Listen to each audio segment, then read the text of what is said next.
I got pregnant by a 35-year-old at 15. So it was my sophomore year of high school and some kids my age wanted to be on Tinder. I was a little popular, not going to lie, so I usually followed in what the other kids wanted to do. I liked older guys, not guys my age because they were so immature. I'd usually date guys around 17, sometimes even 18, but we wouldn't have sex or anything like that. So I downloaded Tinder and put my best photos out there, including a bikini pic.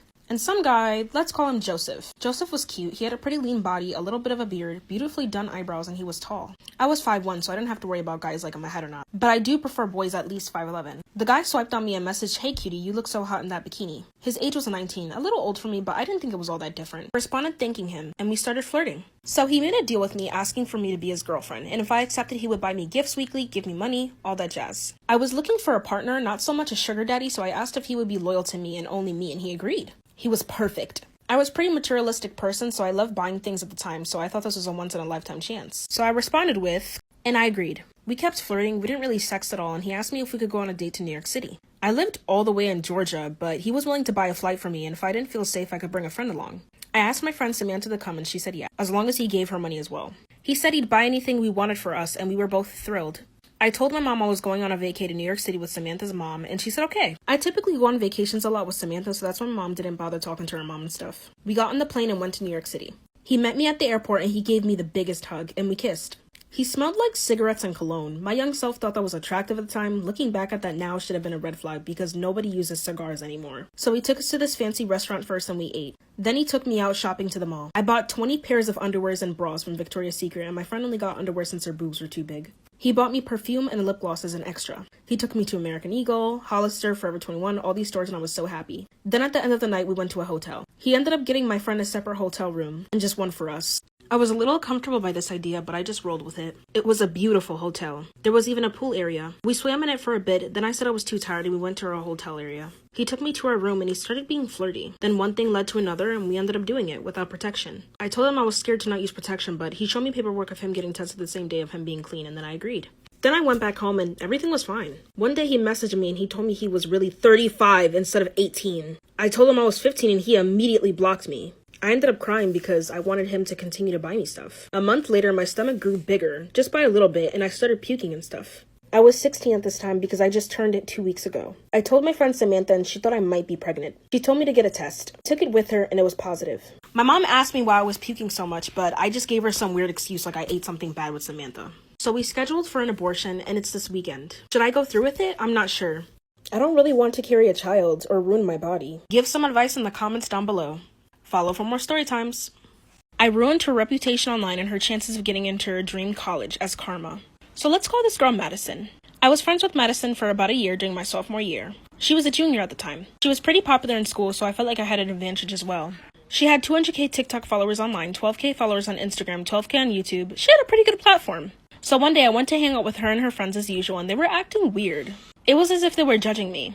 We went to the mall, and every piece of clothing that I picked up, someone made a snarky comment. They said things like, "You sure that will fit you? That looks cheaply made. That looks so tacky. Can you even afford that?" And I defended myself every time thinking they were joking, but it started to get to me. We continued to hang and everything was fine, so I thought they were done. But then they invited me to a sleepover. It was really last minute, but I agreed. We left the mall and got into Madison's car. On the way to the sleepover, she brought me to my house to get my stuff. I got my stuff and then we went to Madison's house. We had fun, but I'm usually the first person to fall asleep. While I was sleeping, you will not believe what they did.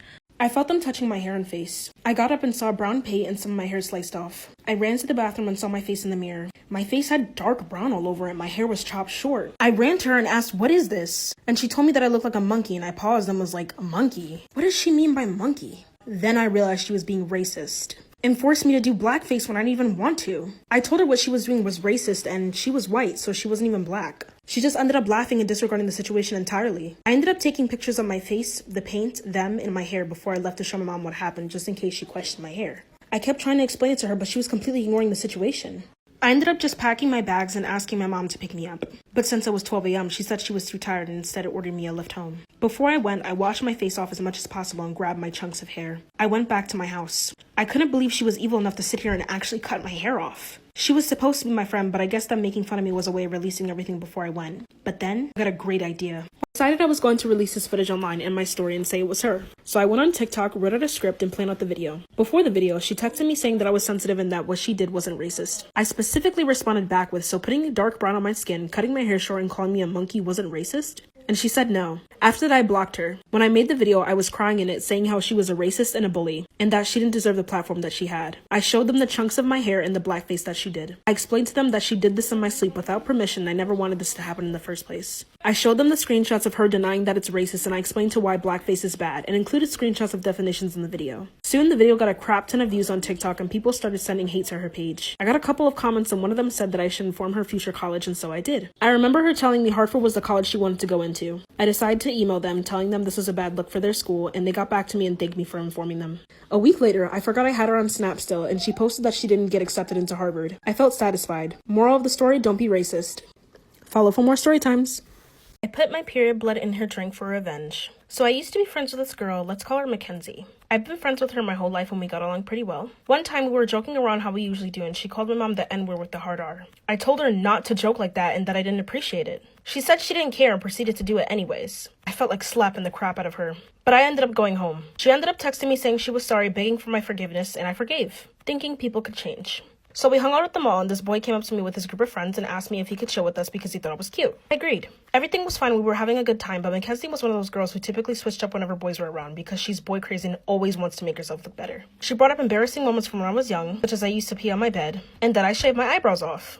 She always did this in front of boys trying to make herself look better. I relaxed before I got hyped and just let her. One of the guys said that wasn't cool and I should stick up for myself, but I told him I'm acting calm because I have the best revenge in mind. So then after that, we said our goodbyes and went to my house. We had a good time, but then she was hungry and asked for cherry Kool-Aid. And so I made some nachos with ground beef, cheese, and salsa, and made a whole pitcher of Kool-Aid. I brought it to my room since I have a table in my room. I set the food down and she didn't even say thank you, might I add. She also said the cheese was cheap tasting while looking me up and down. I said I was going to the bathroom real quick since I needed to take out my tampon and put on a pad. So she asked me if on the way I could grab her some more Kool-Aid. I gave her a dirty look and took the cup. She usually drinks all of my Kool-Aid in one day because she's impulsive with consuming food and beverages. She's selfish, to put it short. I brought her cup to the laundry room because it was across the downstairs bathroom and I had to pee badly. Then I got the crazy idea for karma. At first, I was going to sprinkle laxatives into her food, but this one was better and more evil. I went into the guest bathroom, took my tampon out, and swirled it in her cup for a bit. I squeezed it too. Then I put a fresh pad on, poured in the Kool-Aid, and added a tad more sugar in case it was salty and went back to the room. Here you go, enjoy, I said as she laughed and drank it. I stared at her the whole time and smiled. After that, she went home and I blocked her on everything. I'm definitely never going to tolerate a racist disrespecting me and my mother. Hopefully she sees this story someday and learns her lesson. Follow for more story times. I found out my daughter was really my aunt. It was the summer of '06 and I met this girl named Alicia in my senior year of high school. She was this beautiful girl with black box braids, hazel eyes, and a curvy body. She was the girl every guy wanted in every way possible. She was pretty rich and guys would give her gifts from time to time, but I wanted to shoot my shot. So I asked her out. We ended up going on dates a lot and became exclusive after 2 months of dating. Then one day, I walked to school and saw her kissing some boy. I grabbed her hand and brought her with me to the back of the school and confronted her about it. I asked her why she would do that to me, even in public, because that's embarrassing as hell. She apologized and said he pressured her to. I then walked to him and knocked him out. I was suspended for 2 weeks, but me and Alicia were together, so I was happy. Flash forward, we've been together for 2 years and she didn't cheat as far as I know. Our sex life was great, so I had no complaints. Then one day, I was let off early from work and I was about to text her to surprise her, but then I stopped and had an even better idea. I decided to surprise her with a bunch of roses and her favorite candy. I also bought her a gift card to Victoria's Secret and Bath & Body Works. So, I drove to her house, unlocked the door, and I heard the bed creaking like crazy. I tried to open the door and it was locked.